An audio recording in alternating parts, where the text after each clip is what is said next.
नमस्कार, बहुत बहुत स्वागत है आपका। NSC9 न्यूज़ देख रहे हैं आप। मैं हूं आपके साथ नेहा और इसी के साथ करते हैं बुलेटिन का आगाज। जर्मनी के चांसलर फ्रेडरिक मर्ज ने भारत को जर्मनी के लिए पसंदीदा और भरोसेमंद साझेदार बताया है। उन्होंने कहा कि भारत जर्मनी संबंध आपसी विश्वास, साझा मूल्यों और मजबूत सहयोग पर आधारित है। ये बयान दोनों देशों की रणनीतिक साझेदारी को और मजबूती देने की दिशा में अहम माना जा रहा है।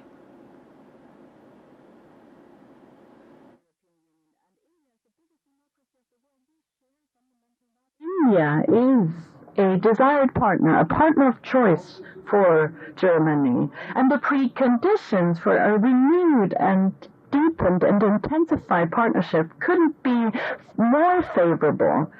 Germany, as the most populous state and the state in the European Union, which is the most economically strong state in the European Union, and India is the biggest democracy of the world, we share fundamental values.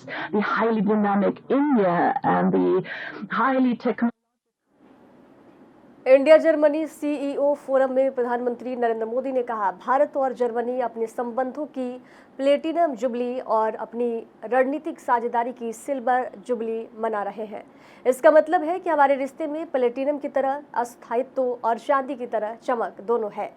Bharat और Germany के बीच साझेदारी एक सहज साझेदारी है जो साझा मूल्यों और आपसी विश्वास की नींव पर टिकी है।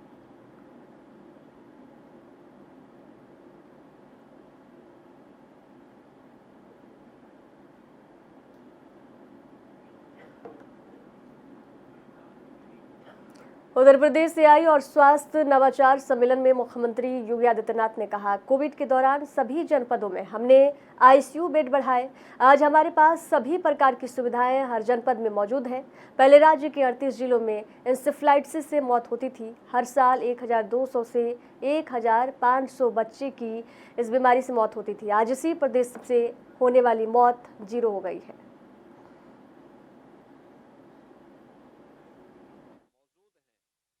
कोविड से जुड़ी हुई समस्या के बारे में प्रधानमंत्री जी ने अपनी पहली वीडियो कॉन्फ्रेंस में हम सबका ध्यान आकर्षित किया था। उन्होंने कहा, देखिए ये अभी जो कोविड आ रहा है, ये फर्स्ट वेव इसकी आ रही है, हमें इसके प्रति सतर्कता और बचाव का उपाय करना है। इसकी सेकंड वेव भी आएगी, याद करना ICU की आवश्यकता पड़ेगी और ऑक्सीजन प्लांट की भी आवश्यकता पड़ेगी। अगर हम तैयारी कर सकते तो हमें तैयारी करनी चाहिए तत्काल। भारत सरकार ने सहयोग किया, राज्य सरकार ने अपने संसाधनों को खोला। परिणाम था कि हम लोगों ने सभी 75 जनपदों में ICU बेड्स बढ़ाए। हमने लखनऊ के अपने 3 जो महत्वपूर्ण हेल्थ केयर के सेंटर थे, SGPGI, KGMU और RML को इसके लिए तैयार किया कि ये लोग यहां पे हर जनपद से जुड़े हुए, क्रिटिकल केयर से जुड़े हुए उन जो भी वहां के चिकित्सक हैं उनको यहां पे ट्रेन करें, मास्टर ट्रेनर तैयार करें। जनपद के लिए तैयार हो जाएंगे वे लोग, जनपद की टीम को फिर से वहां पे ट्रेनिंग देंगे और ट्रेनिंग के कार्यक्रम भी उस दौरान हम साथ साथ चलाते रहे। लेकिन साथ साथ हम लोगों ने उस समय वर्चुअल ICU भी संचालित हो सकते हैं, लेकिन वह तब जब जिस क्षेत्र के लिए आप इसको जारी कर रहे हैं वहां पे कोई ट्रेन मैन पावर खड़ा हो, उसके साथ उस प्रकार की टीम हो जो मानसिक रूप से उसके लिए तैयार हो। और वर्चुअल ICU हम लोगों ने कोविड कालखंड में सफलतापूर्वक प्रदेश। लाडो पहुंचे हरियाणा के मुख्यमंत्री नायब सिंह सैनी ने लोहड़ी और मकर संक्रांति की शुभकामनाएं दी। मुख्यमंत्री ने कहा कि प्रदेश में प्रधानमंत्री नरेंद्र मोदी के नेतृत्व में विकास कार्य लगातार जारी है और महिलाओं को सशक्त बनाने के लिए लाडो लक्ष्मी योजना के तहत 2100 वित्तीय सहायता प्रदान की जा रही है। सैनी ने यह भी बताया कि सरकार माता बहनों की रसोई में 500 में गैस सिलेंडर उपलब्ध करा रही है।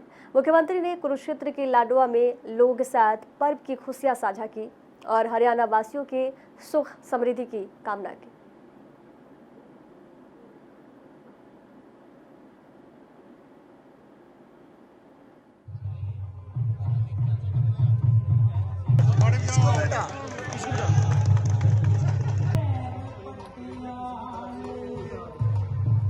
माछीवाड़ा साहिब में नमन करने का मुझे अवसर मिला है, जहां इतिहास केवल पढ़ा नहीं जाता, बल्कि उस ऐतिहासिक भूमि पर इतिहास को वहां पर महसूस किया जाता है, जहां गुरु गोविंद सिंह जी ने उस पवित्र भूमि पर कहा था कि मित्र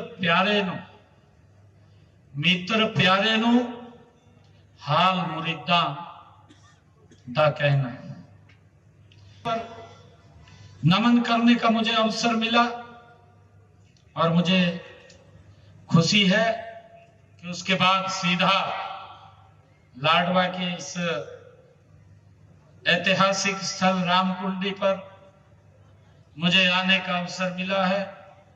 आप सबको मैं इस पवित्र पर्व की बहुत बहुत बधाई और शुभकामनाएं देता हूं।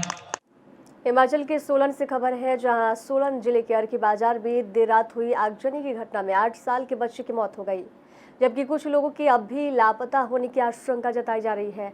आग की सूचना मिलते ही प्रशासन मौके पर पहुंचा और राहत बचाव कार्य शुरू किया। अर्की विधायक संजय अवस्थी ने बताया कि आगजनी में 10 से 15 दुकानों और घरों को नुकसान पहुंचा है। बच्चे को आग से बाहर निकाल लिया गया था, लेकिन अस्पताल ले जाते समय उसकी मौत हो गई। मौके पर पुलिस, होमगार्ड, एसडीआरएफ और एनडीआरएफ की टीमें तैनात हैं और रेस्क्यू ऑपरेशन लगातार चलाया गया। विधायक ने बताया कि मृतक बच्चे के परिवार को फौरी राहत राशि दी गई है और आग लगने के कारणों का पता लगाया जा रहा है।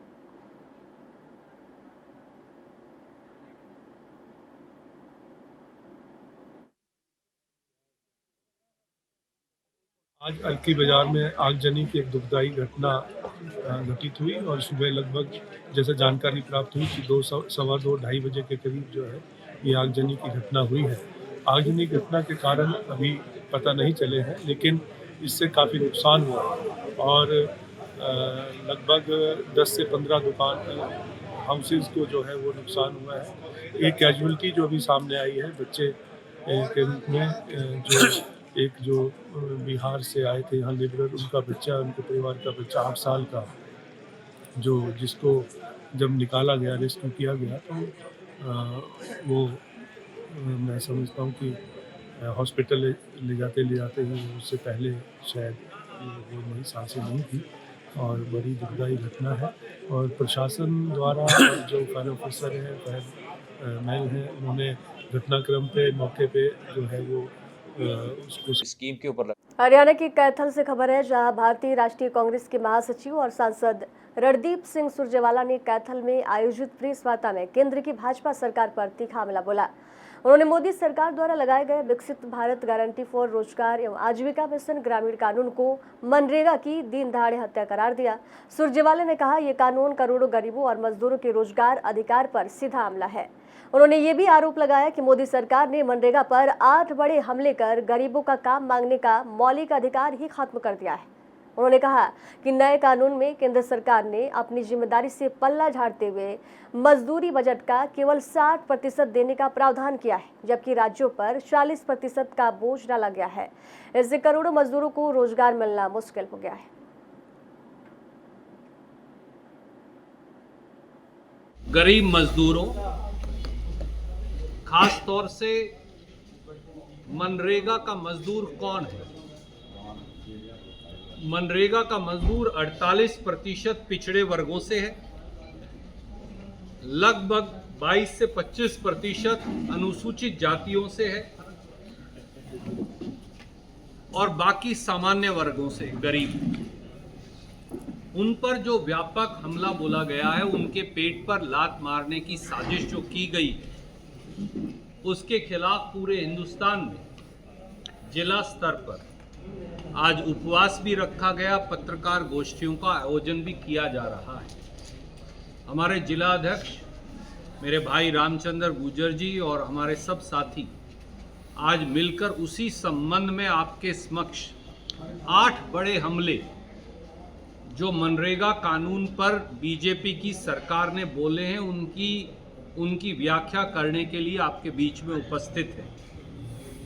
साथियों, विकसित भारत गारंटी फॉर रोजगार तथा आजीविका मिशन कानून, ये असल में महात्मा गांधी नरेगा की सार्वजनिक दिन दहाड़े हत्या है। यह कानून जो मोदी सरकार ने हाल में ही बनाया है, ये देश के लगभग 50 करोड़ लोगों के ऊपर डाका है। 12 करोड़ मजदूर हैं, 4 अगर आदमी भी परिवार में हो तो 50 करोड़ संख्या हो गई। मेहनत कशों की रोजी रोटी पर हमला है, गरीबों के काम मांगने के अधिकार का हनन है, मजदूरों के अधिकारों पर कुठाराघात है, एससी, एसटी, ओबीसी और सामान्य वर्गों के गरीबों को सामाजिक न्याय से वंचित करने की साजिश है। अब खबर जयपुर से है, जहां राजस्थान एम्बुलेंस कर्मचारी यूनियन ने प्रदेश में 104 जननी एक्सप्रेस एम्बुलेंस सेवा से जुड़े कर्मचारियों की बड़ी बैठक का आयोजन किया गया। ये बैठक Sanga marriage palace, Rawan gate, Jhotwara, Jaipur में आयोजित की गई। प्रदेशाध्यक्ष वीरेंद्र सिंह शेखावत ने बताया कि सरकार के आदेश के बाद 10 दिसंबर से 104 जननी एक्सप्रेस एम्बुलेंस सेवा बंद हो गई है। इस फैसले से प्रदेश में कार्यरत करीब 1200 एम्बुलेंस कर्मचारी बेरोजगार हो गए हैं। शेखावत ने बताया कि 2020 से 2025 तक 104 जननी एक्सप्रेस एम्बुलेंस का संचालन करने वाली कंपनी मॉडर्न इमरजेंसी सर्विसेज से कर्मचारियों का 3 महीने का वेतन नहीं दिया। इसमें सितंबर, अक्टूबर और नवंबर के वेतन शामिल हैं, जो कुल मिलाकर लगभग 4 करोड़ 58 लाख 28 हजार रुपए बनते हैं। 3 महीने से वेतन नहीं मिलने के कारण कर्मचारियों और उनके परिवारों के सामने आर्थिक संकट उत्पन्न हो गया है।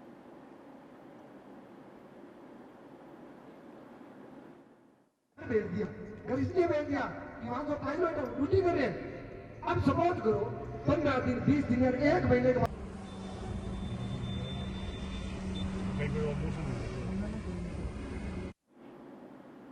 जलालाबाद में मेडिकोज माइंड्स प्राइवेट लिमिटेड की ओर से एक सम्मान समारोह का आयोजन किया गया, जिसमें सामाजिक संस्था दुआ फाउंडेशन के सदस्यों और मीडिया कर्मियों को सम्मानित किया गया।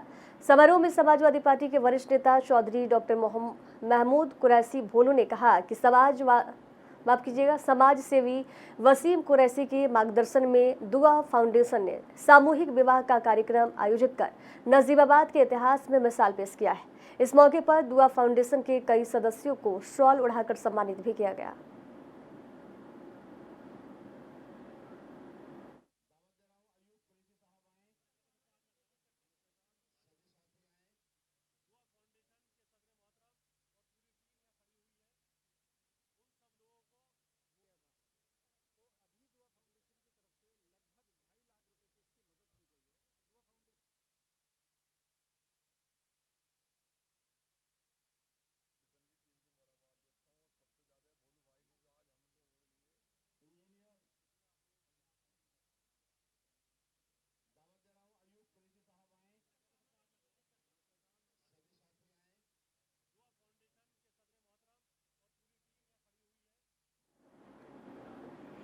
खबरों के सफर में वक्त है एक छोटे से ब्रेक का।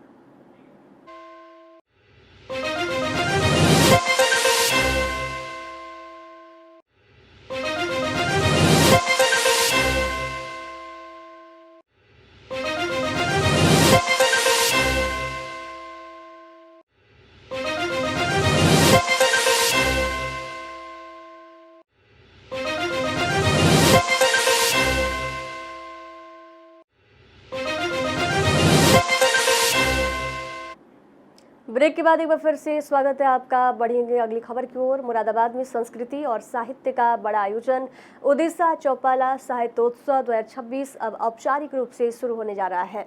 गांधी मैदान बुद्ध विहार में आयोजित प्रेस वार्ता में मंडलायुक्त ने महोत्सव का लोगो और पूरा कार्यक्रम जारी किया है।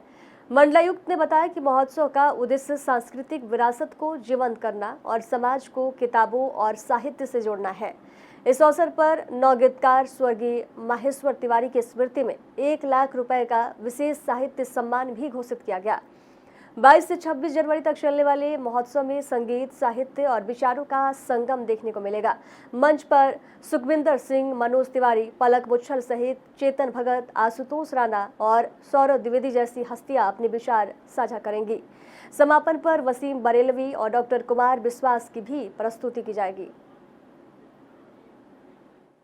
चौपाला में पढ़ना है, संस्कृत के मूल में कला है, संस्कृत के मूल में साहित्य है। इसी को मूल में हमने रखते हुए इसको ओडिशा नाम दिया जैसा कि आपने कहा, और इसको मुरादाबाद के जो प्राचीन नाम था चौपाला, उसके नाम पे चौपाला साहित्य उत्सव, इसका साहित्य उत्सव के तौर पे इसको सेलिब्रेट कर रहे हैं। इस पे काफी दिनों से काम चल रहा था। इसके टेक्निकल चीजों पे हमने सांस्कृतिक कार्यक्रम भी इसमें रखे हैं ताकि उसका।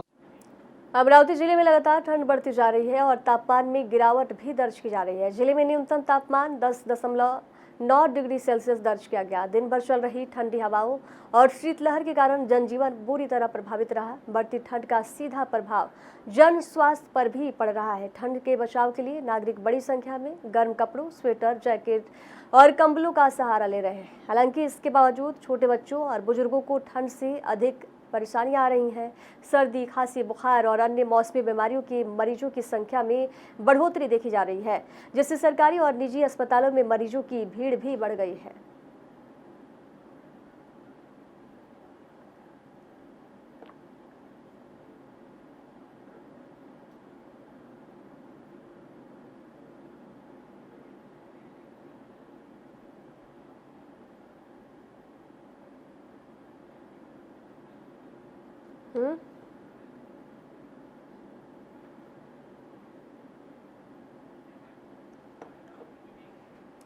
अब सीधे आपको लिए चलते हैं दिल्ली, जहां पीएम मोदी एक कार्यक्रम में शिरकत कर रहे हैं। वंदे मातरम, वंदे मातरम, वंदे मातरम।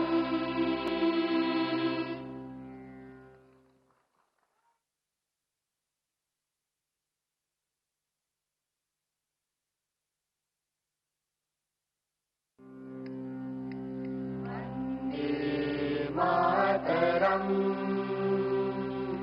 वंदे मातरम, सुजला सुफला मलयज शीतला, शस्य श्यामला मातरम, वंदे मातरम। शुभ्रज्योत्स्ना पुलकितयामिनी, पुल्लकुसुमित द्रुमदल शोभिनी, सुहासिनी सुमधुर भाषिणी, सुखदां वरदां मातरम, वंदे मातरम, वंदे मातरम।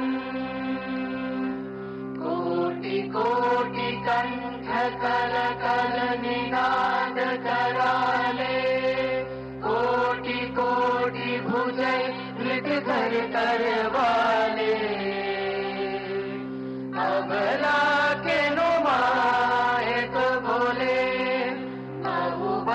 धारिणी नमामि तारिणी, त्रिपुदल वारिणी मातरम, वंदे मातरम, वंदे मातरम। तुम्हें वेद्या, तुम्हें धर्मा, तुम्हें वेद्या। अमरोहा के डिडौली कोतवाली क्षेत्र में सड़क हादसे के बाद विवाद में एक व्यक्ति की मौत हो गई। मृतक की पहचान राशिद के रूप में हुई है, जो जूनियर डिवीजन जज के पेशकार थे। ये घटना संभल चौराहे के पास हुई है, जहां कार और बाइक की हल्की टक्कर के बाद कहासुनी मारपीट में बदल गई। आरोप है कि बाइक सवारों ने राशिद को बेरहमी से पीटा, जिससे उनकी मौके पर ही मौत हो गई। राशिद अमरोहा के मोहल्ला नल के निवासी थे और अपनी पत्नी, 3 बच्चों और भतीजों के साथ मुरादाबाद जा रहे थे। पुलिस ने इस शव को पोस्टमार्टम के लिए लिया है और पूरे मामले की जांच पड़ताल में जुट गई है।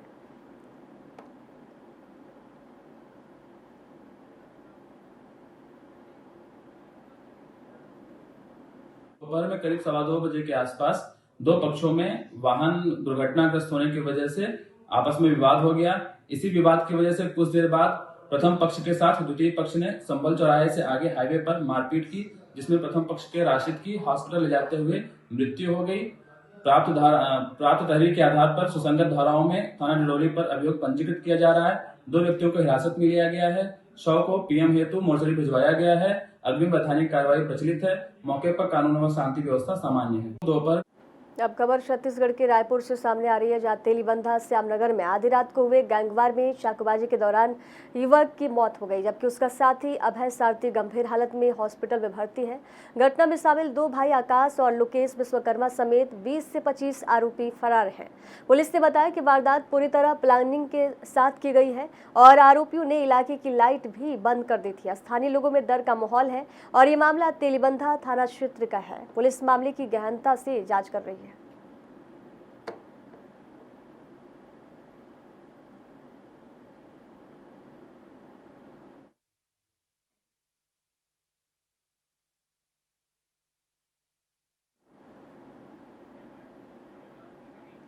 खबरों के सफर में दीजिए जाने की इजाजत। देखते रहिए NSC 9 न्यूज। नमस्कार।